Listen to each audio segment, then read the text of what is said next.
How about your thoughts on going into the Ring of Honor? Well, it's unbelievable. It's fun, first of all, and it's an honor, and I get kind of emotional about it, you know. And my family's going to be there, my kids are going to be there, and I think you look, you know, I've gone in the stadium, different stadiums, and you see the names around, and you just go, wow. They did it in Green Bay when I was there. They had these guys, you know why they're up there, and now to think that I'm going to be up there with some of those fellas, it's special. And you know, Paul, we've been at it a long time, both of us, and I never, that wasn't what I wanted when I got into coaching, but to say it's not pretty cool, I'd be dishonest. You're the first coach to take these guys to a Super Bowl, the Seahawks. And that, when you look back at those days, that has to be a real sense of pride for you. Oh, it was. And you know, and you were with us from the beginning. We had to build it up, and we went through some tough patches, and then we had the right combination and the right quarterback, and then to finally reach the Super Bowl, which is the goal of every team in the league. It's special because it's hard to get there. You know, you have to have good luck. You have to have some injuries, no injuries. You have to be playing well at that particular time. You have to have good officiating, and you're there. It's special. When Matt went into the Ring of Honor on Monday night, he had some high praise for you, of course. Had high praise for a lot of people in the organization, because people forget it's so much more than just players and coaches that get you to that spot. Yes, yes. I mean, I'll start with the owner. You know, Mr. Allen, Paul Allen, right from the beginning with me. I couldn't have asked for anything more from an owner. And during my time in the league, I was on committees, and my last thing in Cleveland when I was president, I represented our team in the owners' meetings in the session that they called a privilege session, which was just the owners, one guy, and my owner didn't want to go, so I was the guy. So I would see other owners and see how they did things, and having Paul as our owner, it was special, and all he ever wanted to do was help me be as good as we could be, and help our team be as good. So not everyone gets that chance, first of all. Then there's so many other people and you know, you and our good friend Gary Wright, who you know, was in charge of all communications and all that kind of stuff, and did that for the league for so many years in the Super Bowl. And he'd be the one, he's a good friend, and we became very close. And he would be the one after a tough game. We'd go in my little office there before I went in and talked to the press.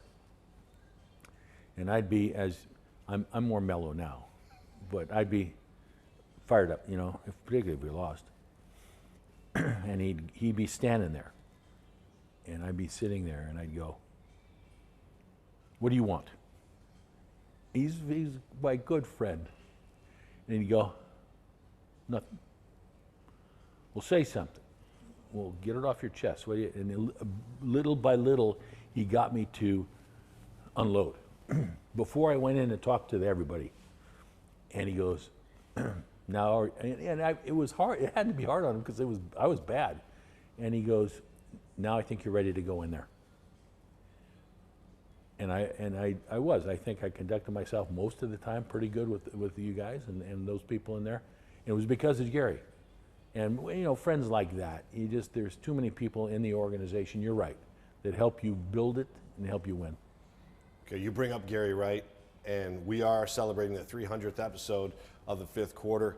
You started it all with the Mike Holmgren Show. I remember when Gary Wright kind of approached you with it and approached us with the idea way back when.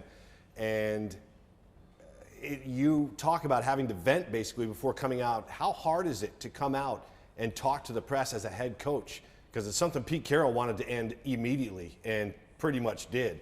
It's got to be difficult not only to face reporters, but then now you're on your own show and you really have to keep it dialed in.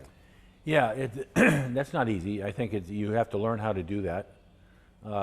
What helped me was I kind of watched Bill Walsh do it when I was an assistant coach. And you know, you don't look at the press. I never did, as the enemy.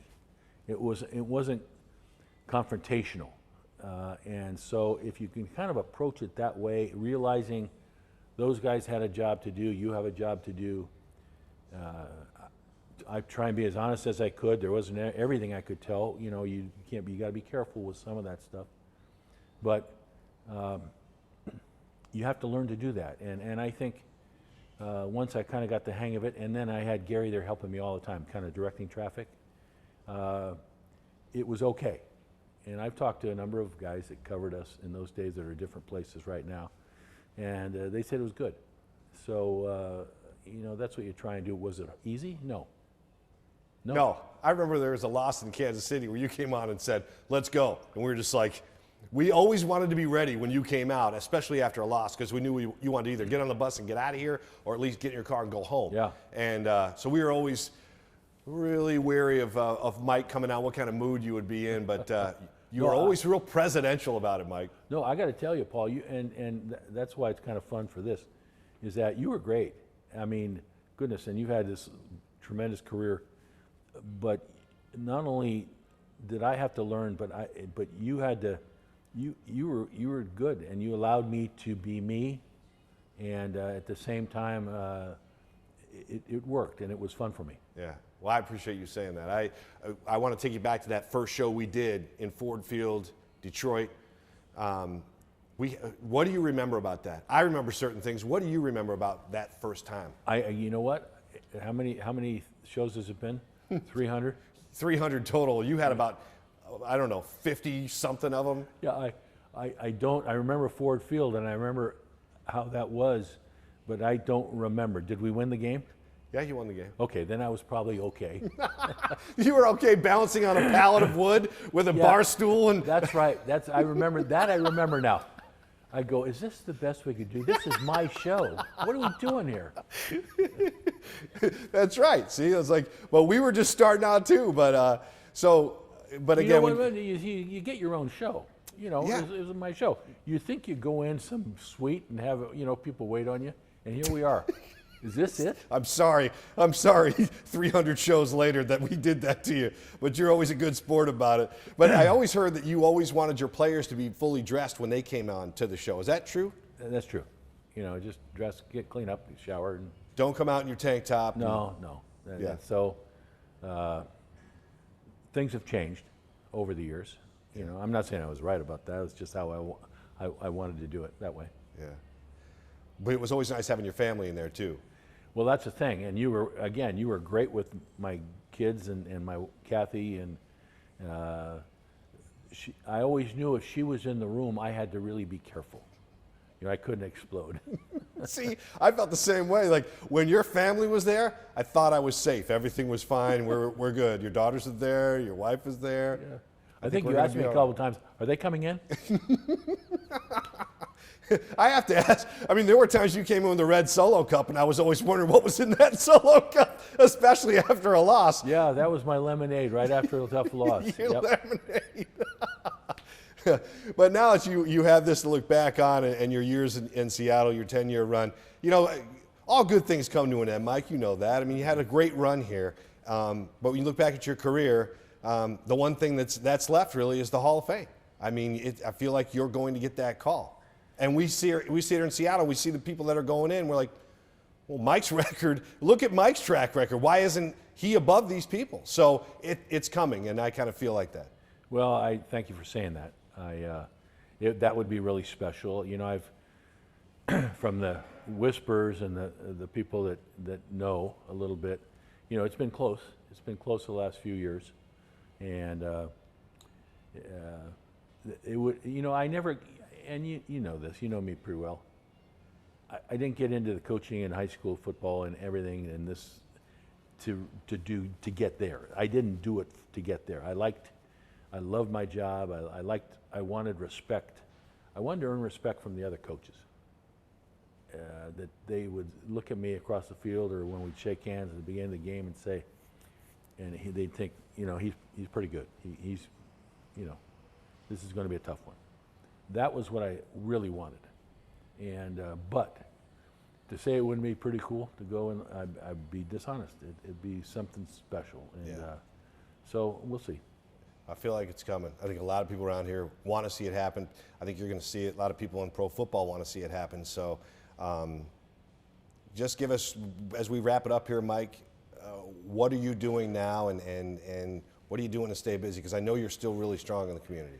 Well, you know, we love living here, first of all, you know, and we're very involved in the things at our church. We have a food bank at our church, and Kath and I volunteer there. The Salvation Army, the medical teams, the International Jubilee Reach, the things that in the community that we can help with, we really want to help with. We've been very fortunate, you know, and so now to give back a little bit, it's a good feeling. And again, and then I have got 9 grandkids, so I get to see soccer games. I get to see do some stuff that I didn't get to do with my own kids all the time because I was so busy. And fortunately, they still like me, and I get to do it with the grandkids. So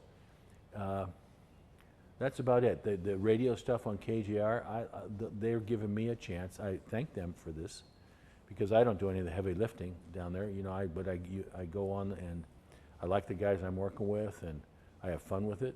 And so, you know, I'm as busy as I want to be. Well, it keeps you close to the game. You know, it keeps you kind of. Absolutely. But what about on the sidelines when you're watching the kids play soccer? Is it a little bit? Do you keep your mouth shut and just kind of relax and watch the game? Or I do. I do. I every once in a while I'll eyeball a coach, and if a coach got out of line with my grandchild, I might have to have a word with him in the parking lot. No, but I do watch that, and I'm quiet. I don't say anything, and but it's fun to watch him run around. Yeah. You know? Well, it's great to sit down with you, Mike. We can sit here and talk for hours for sure, but I appreciate your time today, and thank you very much for all you did to help the fifth quarter move along and stay alive. No, Paul, it's saying back at you because we had fun doing it, and it's fun watching you now, and I'm glad we got to do this.